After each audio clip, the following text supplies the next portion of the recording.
So today I'm going to talk to you guys about quotes. It's funny because usually when somebody tells you they're about to talk about their favorite quotes, it's a lot like them saying, hey, sit down and let me tell you about the dream I had last night. Nobody cares. But you know what? I did actually have an awesome dream last night. Selena Gomez was in it and she was riding on a yellow school bus with me to my track meet. So if my quotes are as good as my dreams, then oh by golly, we'll have a holly jolly Vlogmas this year. So let's get crack-a-lackin' and start on this quote adventure. First quote comes from my teenage angst years and is something I still live by today. It goes, never chase love, affection, or attention. If it isn't given freely by someone else, it isn't worth having. That quote was crucial for me to hear back when I was in high school, because you know, like on the food chain that is high school, well, I wasn't a piranha. I was more like a giraffe, you know?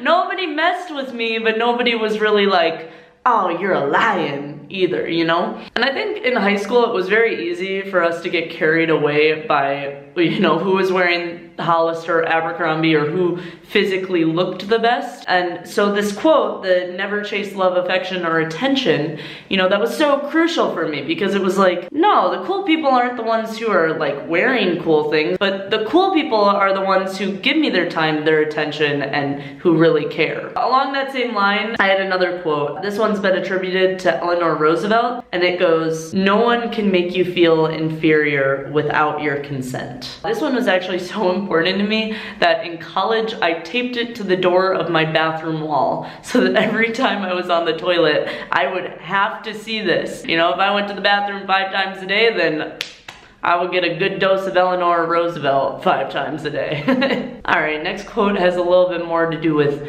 entrepreneurial endeavors. So I was reading Elizabeth Warren's book, A Fighting Chance, and I found a quote so good in hers that I just wrote it down on my like dental health notice. Sometimes things are too good you can't even wait to write it on a post-it. You gotta use whatever paper's there. Okay, so the quote goes, when they're still young, ideas, like children, can be knocked over so easily. I love that quote because, first of all, the imagery is hilarious. Like, have you ever seen a kid fall over? It's like cute and hilarious, but also slightly devastating. You know, it's like, aww, like, aww.